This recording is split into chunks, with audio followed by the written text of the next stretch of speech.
Japan is the best place in the entire world to buy these things. And I really encourage anyone who thinks otherwise to come here and check it out because it's ridiculous. Obviously, you can imagine that the paper is beautiful with the art of washi and origami, creating so many beautiful papers.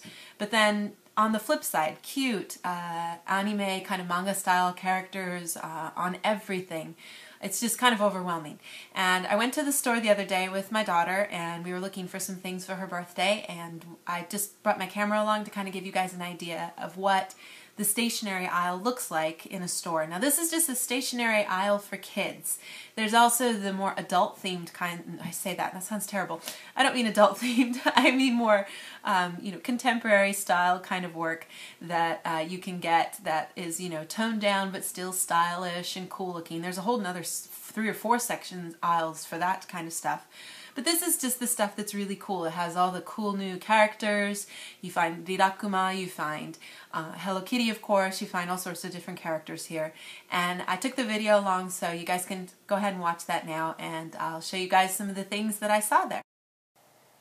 So this is the video I was talking about, and I apologize for it being a little shaky, but this is the aisle, and we're just looking at the sticker section right now.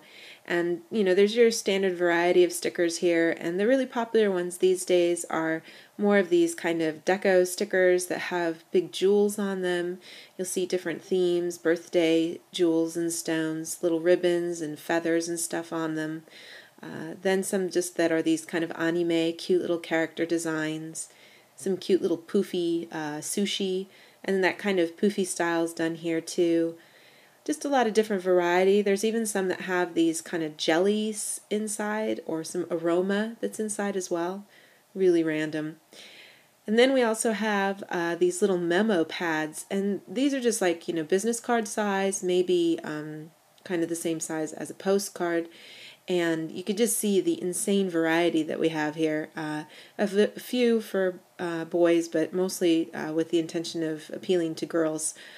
Some famous characters like Rirakuma here. And then we can move on over here to the other side of the aisle, which has all of the pencil boxes or cases.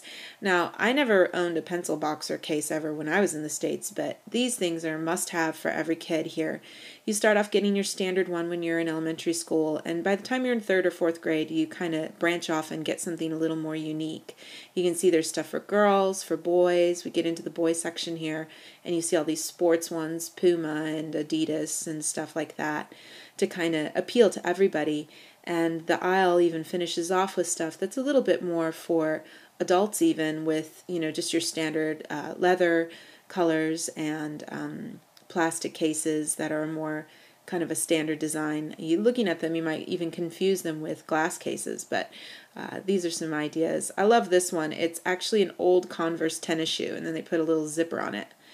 And then, of course, you've got the really cute ones, like with the Rirakuma, stuff that's actually like stuck inside of the case at the cover. They're just really elaborate, and you can put tons of pencils in there. These things are huge, so they're great for carrying all of your supplies when you go to school. But that just kind of gives you guys an idea of some of the stuff I saw at the store this time.